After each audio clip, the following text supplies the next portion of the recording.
आकाशवाणी मध्य प्रदेश से प्रस्तुत हैं प्रादेशिक समाचार।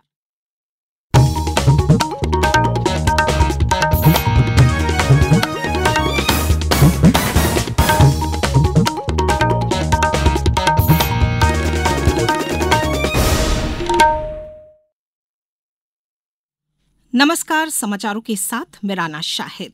पहले इस बुलेटिन। प्रधानमंत्री नरेंद्र मोदी 29 तारीख को आकाशवाणी से मन की बात कार्यक्रम में देश विदेश के लोगों के साथ करेंगे अपने विचार साझा। हंगामे के बाद शीतकालीन सत्र के पहले दिन ही स्थगित हुई विधानसभा। 7 दिवसीय 10वां अंतर्राष्ट्रीय वन मेला कल से लघु वनोपज से महिला सशक्तिकरण पर होगा आयोजन। और बर्फीली हवाओं के कारण पूरे प्रदेश में बढ़ी ठिठुरन, मौसम विभाग ने कहा नई बदलेगी स्थिति। अब समाचार विस्तार से। प्रधानमंत्री नरेंद्र मोदी इस महीने की 29 तारीख को दिन के 11 बजे आकाशवाणी से मन की बात कार्यक्रम में देश विदेश के लोगों के साथ अपने विचार साझा करेंगे। कार्यक्रम की यह 170वीं कड़ी होगी। श्रोता टोल फ्री नंबर 1800-117800 पर कार्यक्रम के लिए अपने सुझाव भेज सकते हैं। श्रोता अपने सुझाव नरेंद्र मोदी ऐप या माई जीओवी ओपन फोरम के जरिए भी ऑनलाइन साझा कर सकते हैं। इस कड़ी के लिए सुझाव इस महीने की 27 तारीख तक भेजे जा सकते हैं। प्रदेश विधानसभा के 5 दिवसीय शीतकालीन सत्र के आज पहले दिन ध्यानाकर्षण के बाद सदन की कार्यवाही कल सुबह 11 बजे तक के लिए स्थगित कर दी गई। दरअसल प्रश्नकाल के बाद कांग्रेस ने हंगामा करते हुए वॉकआउट कर दिया था। प्रश्नकाल में केवल 2 प्रश्न ही हो पाए। सबसे पहले बुधनी से भाजपा विधायक रमाकांत भार्गव और अमरवाड़ा विधायक कमलेश शाह ने पद एवं गोपनीयता की शपथ ली। उससे पहले सदस्यों द्वारा दिवंगत पूर्व विधायकों और पूर्व केंद्रीय मंत्रियों को श्रद्धांजलि दी गई। साथ ही सियाराम बाबा को भी श्रद्धांजलि दी गई। उधर विधानसभा के शीतकालीन सत्र के पहले दिन कांग्रेस ने सरकार के खिलाफ प्रदर्शन किया। कांग्रेस नेता और कार्यकर्ता राजधानी के जवाहर चौक पर जुटे। सभा के बाद कांग्रेस नेताओं ने मंच पर ही गिरफ्तारी दी। यहीं से उन्हें रिहा भी कर दिया गया। भारतीय शिक्षा में आर्टिफिशियल इंटेलिजेंस एआई की शुरुआत पर केंद्रीय शिक्षा मंत्री धर्मेंद्र प्रधान ने कहा है कि आज एआई हर चीज को प्रभावित कर रहा है। एनसीईआरटी भारत में स्कूली किताबें लाने के लिए जिम्मेदार मुख्य संगठन है। जिस तरह से वीडियो और एनिमेशन के साथ बोलने वाली किताब की कल्पना की जा रही है, उसे पारंपरिक पुस्तक मुद्रण के साथ जोड़कर एनसीईआरटी ऐसा करने के लिए सही मंच है। एआई आज दुनिया की लोगों को प्रभावित कर रहा है। एनसीईआरटी भारत की स्कूली बच्चों को जो किताब लगती है उस किताब की इंचार्ज ऑर्गेनाइजेशन है। आजकल आधुनिक तरीके से जिस प्रकार की किताब पहुंचती है, स्पीकिंग बुक की कल्पना की जा रही है, उसमें वीडियोग्राफी की कल्पना की जा रही है, एनिमेशन है, गेमिंग है। ये सारे काम के लिए डिजिटल वर्ल्ड और हमारी ट्रेडिशनल बुक प्रिंटिंग वर्ल्ड को जुड़वाना पड़ेगा। NCERT is the right platform to integrate both the aspects for the students.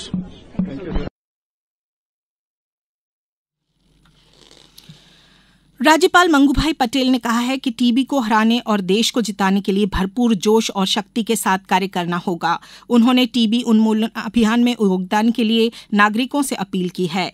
राज्यपाल आज क्षय भवन में आयोजित 75वें टीबी सील विमोचन कार्यक्रम को संबोधित कर रहे थे। इस अवसर पर 75वीं टीबी सील का विमोचन किया। प्रतीकात्मक रूप से टीबी के 5 रोगियों को फूड बास्केट प्रदान की। कार्यक्रम में अध्यक्ष नगर निगम भोपाल किशन सूर्यवंशी ने अध्यक्ष निधि से टीबी चिकित्सालय के पेवलिंग का कार्य कराने का आश्वासन दिया।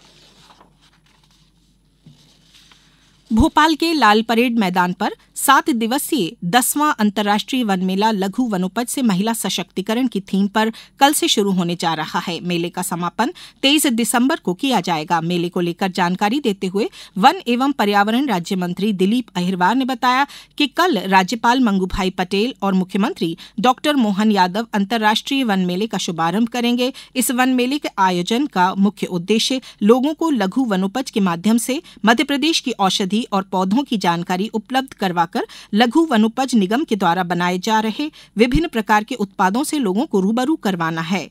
इसके साथ ही इस मेले में बड़ी संख्या में महिलाओं की सहभागिता भी सुनिश्चित की जाएगी। मेले में 300 स्टॉल्स लगाए जा रहे हैं। अब समाचारों में वक्त है एक ब्रेक का। ये समाचार आप आकाशवाणी मध्य प्रदेश से सुन रहे हैं। ये समाचार बुलेटिन YouTube पर, Madhya Pradesh news all India radio channel पर और फेसबुक साथ ही X प्लेटफॉर्म पर AIR न्यूज भोपाल पर सुने जा सकते हैं। इसके अलावा आप हमारी वेबसाइट newsonair.gov.in पर अथवा न्यूज ऑन AIR ऐप पर भी समाचार सुन सकते हैं। ब्रेक के बाद समाचारों में एक बार फिर आपका स्वागत है। राजधानी भोपाल के कुशाभाऊ ठाकरे सभागार परिसर में पुलिस बैंड की विशेष प्रस्तुति का आयोजन किया गया। पुलिस बैंड ने अपनी अद्वितीय धुनों और लयबद्ध प्रदर्शन से मनमोहक प्रस्तुति दी। कार्यक्रम में मुख्यमंत्री डॉक्टर मोहन यादव शामिल हुए। उन्होंने कहा कि हर जिले में पुलिस बैंड है। फील्ड में अच्छा काम करने वाले अधिकारियों को इनाम का प्रावधान है। इसमें और बढ़ावा देने की जरूरत है। इस पर काम किया जा रहा है। इस दौरान सीएम ने कोविड काल को याद कर पुलिस के योगदान की सराहना की। फील्ड में अच्छा काम करने वाले अधिकारियों के लिए उनके हक का इनाम देने की परंपरा भी है। इस परंपरा पे और बढ़ावा देने की जरूरत है। मैं इस बात से सहमत हूं, जो दक्षता से काम करे उसको लगातार प्रोत्साहन मिलना चाहिए। वो सभी प्रकार का प्रोत्साहन है और पुलिस की अपनी एक, हमारे मध्य प्रदेश पुलिस की अपनी एक गौरवशाली अतीत की कहानी भी है और वो जब भी मौका पड़ता है सबसे बेहतर तरीके से अपनी उपस्थिति दर्ज कराती है।